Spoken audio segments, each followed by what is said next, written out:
Namaste and welcome to Indica Academy. Yeah, Thank you.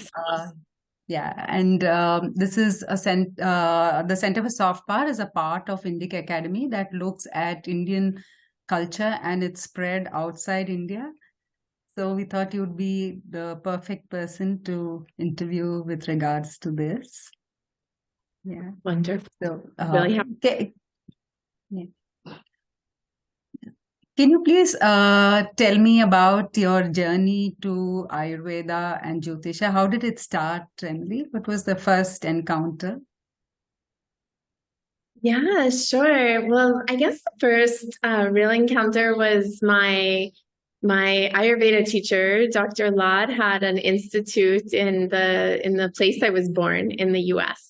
And so I had kind of had an awareness of Ayurveda as a result of growing up in New Mexico. And my education is in nursing, and I had spent some time working in hospitals and was starting to recognize that there was what was missing was this preventative education. And that kind of led me to just asking more questions about health and healing, and eventually making the decision to study Ayurveda at the Ayurvedic Institute with Dr. Vasant Lad. Oh, wonderful. And school that I had the opportunity, my astrology guru, Penny Farrow, came and taught a weekend workshop on Jyotish. And I always say to people that I entered into this class on a Friday and I left on a Sunday night completely enchanted by the astrological reality and that whole world. And so that started a whole journey of studying with my teacher. And so the two sciences kind of came into my life at the same, within just months of each other at the same time. Fantastic. In terms of astrology, Emily, we look at astrology in terms of a predicative science. And does Ayurveda and Vedic Jyotisha look at it as, as a means to just know about the future? Or is it also much more in terms of healing? That's a great question. Yeah, I feel people, this question comes up a lot with astrology clients, how much free will do I have? And I think over the years of practicing Jyotish and just examining my own life and astrology chart, I feel that each one of us comes into this human life with a different degree of free will. And I think certain people have more fate or more destiny, so to speak, where there really is this, kind of this unfolding that is, promised life or the spirit's journey. And then others who, just have more flexibility regarding, kind of how they, do you, or how you do you in this life. Yeah. So everyone has a different chart, a different destiny, and yeah, I can't remember what I said last. I think I was talking for a while, not recognizing that the video was open. So I'm not no problem. Yeah. Maybe I can just ask you another question. In terms of, are some people born with maybe due to karma or the time of their birth, are people born with a higher levels of intuition, which leads them to know what their life path is? Yeah, higher levels of intuition. I definitely feel like there's a way to understand in an astrology chart how much utilization a person has, and a person who is a utilizer really has the ability to come into this life and really put their specific gifts and talents into use. Utilization also gives the person the ability to like overcome challenge in their life and really kind of learn and grow from their mistakes. So I feel like when there is this principle of utilization astrologically, that it's like people really like hold the reins and are able to really step into a destiny and to work with the free will and the best ways to really kind of make happen what they want to see happen in their life, as well as to just align well with what they are here to do. Yeah. So how much of Jyotisha do you use in your Ayurveda? And I mean, does knowing what's wrong or what's not working in a person, apart from the obvious physical symptoms, sometimes a patient themselves might not know what's wrong. So how do you use Jyotisha in Ayurvedic healing? Well, I think Jyotisha is so wonderful for like increasing awareness. And the principle of Ayurveda, this idea that the macrocosm reflects the microcosm. We understand that reality in both Jyotish as well as Ayurveda, but this sense that nature is reflected in our world. And so the cosmic reality is this greater expression of nature. And so this idea that our reality is not just or it's everything from, the food we eat, to the company we keep, to the environment we choose to live, to the seasonal changes, to, the astrological light. And so I feel that it's super important for a person to have the orientation of, like the dasha cycles, for example, right? What is the planetary, kind of like rulership at any given moment in time? And, what is that of a person to, kind of get to know within themselves and understand about themselves? Like, what are the particular challenges that they're working with as a result of that, kind of forcing or present astrologically. So I think about, about this idea of sukha and good space, right? Which Ayurveda is so much about the cultivation of sukha in our lives. Like, we have to know, about ourselves through astrology, really be able to have the full picture and I think work on ourselves in a good way. Right. How are these sciences? I mean, you say you were born and you studied in Dr. Ladd's territory, so to speak. So how is there more awareness in your place vis-a-vis other states in the US, and is there more acceptance because of Dr. Ladd's work and your Jyotisha guru, Dr. Pepper? So, do these gurus make a difference in acceptance, and how do we spread their message to other places? Yes, I do feel that, like, of the 50 states, I feel like New Mexico like probably holds more awareness of Ayurveda. Not Jyotish, for sure. Like, I think, Jyotish and just the study of astrology in general is still got a long way to come back into, like understanding and respect and organization. But as far as as far as Ayurveda goes, yes, I do feel like New Mexico holds more awareness. And that said, it's within a pretty like small part of the population. In fact, I think the people who, might have heard of Ayurveda or, have a connection already are probably in the yoga communities. And even there, though, I mean, Aparna, I have to say it's, that was it has been kind of a more challenging part of working with this is just the education has to really start from just like the basic explanations of, what Ayurveda is and, where it's Emily, come from. just 1 minute. Sorry to interrupt. Just 1 minute. Sorry. Yeah. So does in Canada, for instance, they say that Ayurveda, and even in Paris, Ayurveda is not yet recognized as a medicine form of legal form of treatment in certain circumstances. So it is an alternative science. How is it in New Mexico? Do states have independence to formulate their own laws with regard to alternative medicine? Sort of. There's a healthcare act that New Mexico is a part of. But in general, no, I mean, it's not accepted by insurance companies or recognized by, the typical, Western medical, just organizations. So it makes it challenging in that, people have to pay cash for Ayurvedic treatments, and I think it has a long way to come in that regard. Right. What is the role of yoga, and how much more can yoga do, since it's already, more widespread? How can yoga practitioners help to, mainstream Ayurveda and Jyotisha too? And is it being done?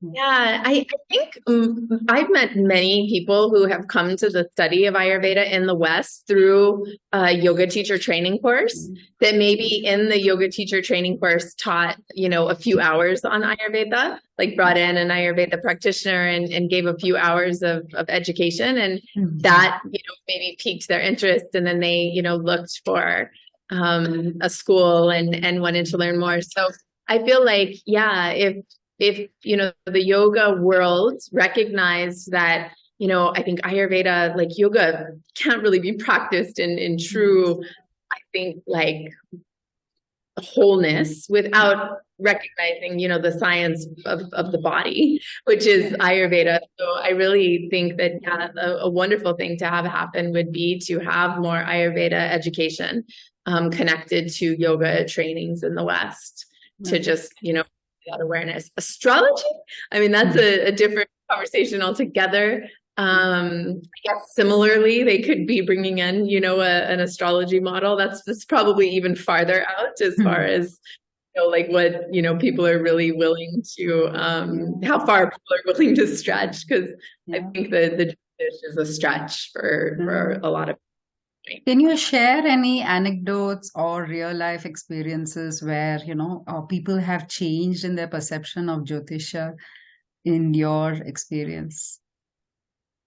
Well, I think, people will show up for an astrology reading, maybe as a result of like a recommendation from a friend or, a referral. And I mean, it's just uncanny how you can just like look at, the dasha cycles, for example, and just, go back to seeing these like transformative moments in a person's life, and not really have information of them at all. So one astrology reading, will give a person, I think, respect for the astrological reality, and just recognizing, how well you can articulate, the experiences and, the opportunities and the challenges that have come into a person's life, and kind of where they're at in a particular moment.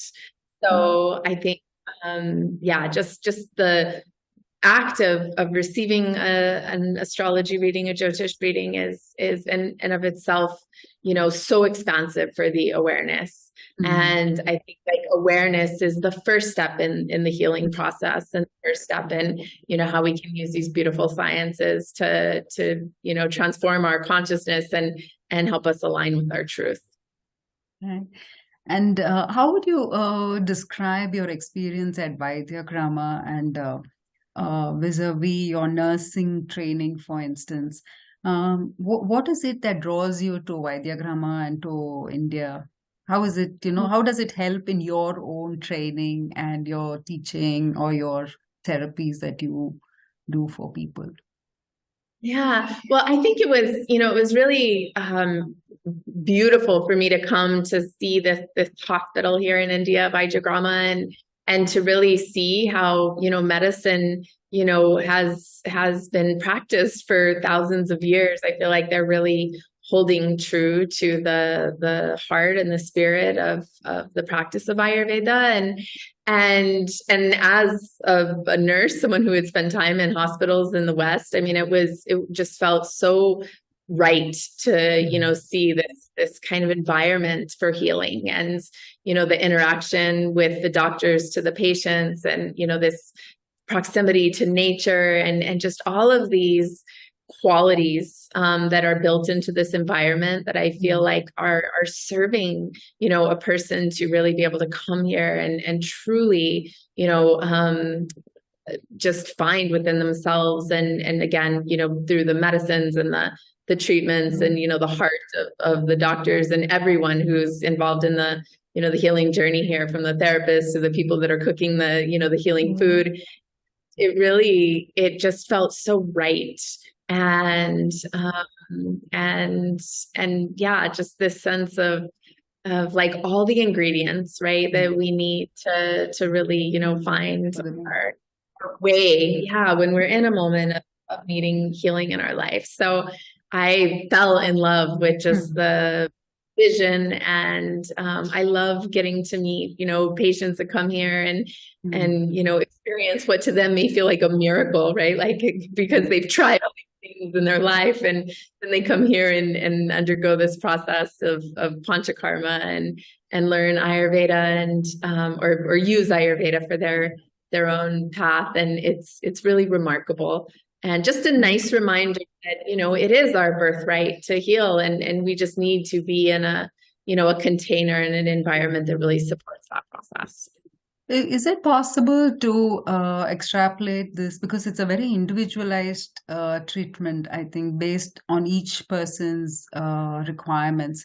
But given, just the demand for mass medicine and mass treatments, how do we use, how can we make it more generalized? Like allopathy, for instance, has one cure for everything or for everybody. But here, the doctor has to spend a lot more time and invest a lot of energy to individualize the medication. So, is it possible for Ayurveda to become mainstream, given if one is in India, the India's population, and outside India, given constraints of time where people cannot spend so much time for treatment, take time away from work? Is there so via media, Emily? I mean, I guess to answer that, I would say that, at the heart of Ayurveda is this idea of preventative medicine, and very different from, what gets taught in the West.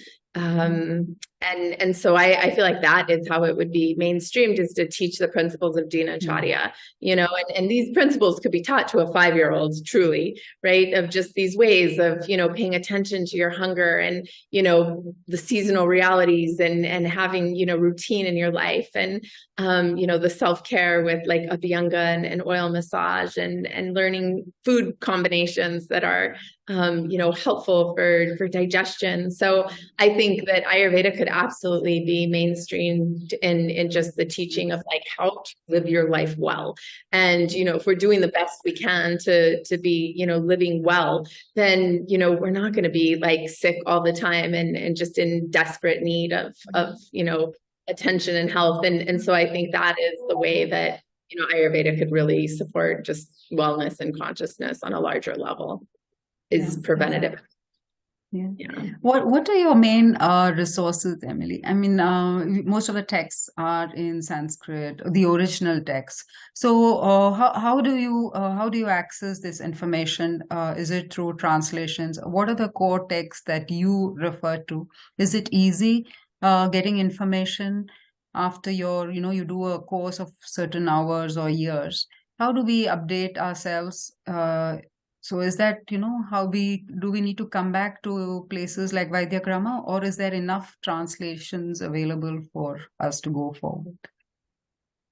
I mean, there's certainly more translations today than were available to my teachers, for example. So, there's, wonderful translations of the Ashtanga Hridayam and, the Charaka Samhita, for example, at this point in time. And so, yes, there are the translations, and I think, good students, I spent a few years studying Sanskrit to kind of work in that understanding myself. But I really feel like, I understand the sampradaya, and, there's the student and the teacher and the text, and all have, an importance. I would probably say for me, the teacher held, a little more, responsibility, I guess, for conveying the information. So I think good teachers are really wonderful, and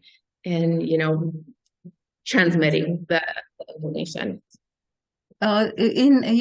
People do also say that the guru or the teacher will direct you into what, direction you need to take and your journey. So do you feel that that decision came from you yourself, or was it directed by your teachers in terms of what practice, what specialization, what to invest your time in, what would you like to, focus on?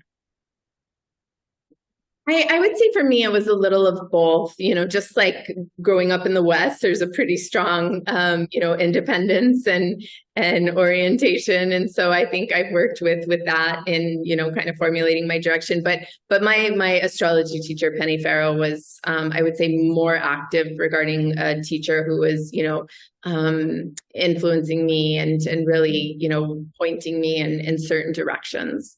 So I think it's been a little bit of both in my particular case. Right. Could you tell us about your future, your plans and your own clinic and your practice? Emily, where is it situated and what kind of schedules do you have, the diets that you recommend to your patients? So, Yeah, well, currently, since the pandemic, my work is all online. I had a clinic practice in New Mexico and now my work's online, so it looks very different. I'm more educating, like in teaching basics of Ayurveda, the dinacharya practices, and working with people in groups. And of course, using a lot of astrology and doing readings in that regard. So my schedule is pretty flexible, and that's one of the reasons I get to be in India for such a long period of time because yeah, I work from my computer. lovely. What do you like about India the most, and which you would like to spend time exploring? Gosh, there's so many things I enjoy about India. I think the people for sure are what like really brings me back again and again. There's, been some really just beautiful friendships that have been cultivated here over the years I've been coming. And so I love the people. I certainly love the Indian food. I respect the knowledge systems, of course. And yes, I feel like, right out my, back door is just this extraordinary country and so many, just deep cultural expressions and kind of spiritual adventures. So I'm a big fan of just everything India, pretty much. Right. What about your family? How does the extended family and immediate family look at someone who's looking to the east and learning from another country? So is there a lot of acceptance about it and change in their lives too? Yeah. Oh, yes, for sure. Yes. Family and many friends that have been, I think, influenced in a really positive way by, yeah, my studies and my enthusiasm around all of it. So yeah, it feels like it's had just nothing but positive impact my life and the life I touch. Yeah. What about the atmosphere and the activities in Vaidyagrama? Srimati Vijayalakshmi was saying there's a daily schedule and you get to choose.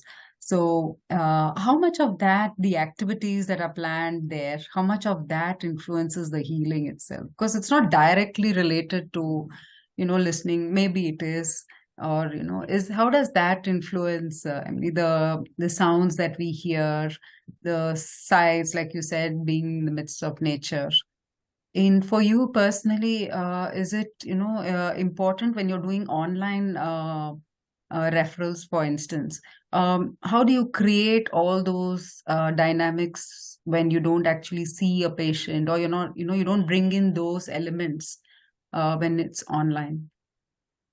Yeah, well, I guess because my online work is education at this point. So really, just teaching people practices and philosophy, not so much clinical anymore of like, yeah, prescribe or recommending herbs and things of that nature. It's just like helping people to be their own healers and learn to work with spices in their kitchen and just understanding the calls, learning to pay attention to their body. So yeah, I'm working in a very different way just in the last couple years. Yeah. A lot of issues are now arising with not just the body but the mind too, Emily. So both in India as well as in the West. So how much of Ayurveda and Jyotisha can be used for treating issues of the mind and social issues like mental illness or addiction like Durga Leela does. So. Well, I think the philosophies, the Vedic philosophies are, just they give such a beautiful orientation. And so if, part of the reason there's, mental disturbance or, mental illness is, that a person has kind of lost their direction in life. Or, if they're needing to heal from trauma, I think this really points a person into just a deeper understanding and definitely gives a path to not that Ayurveda or astrology is a spiritual path, but it gives a person, I think, a comprehension and ways of showing up in the world that are incredibly healing. So I think Ayurveda is a wonderful foundation for anyone with any mental, physical issue. I think Ayurveda will do nothing but, give more hope and, more possibility for, like long-term wellness. Yeah. And I think it does not disconnect between the mind and body anyway. So yeah, no, it's deeply, yes, connected. Yeah. Mind and body. Yeah. Thank you so much, Emily. It's been lovely chatting with you.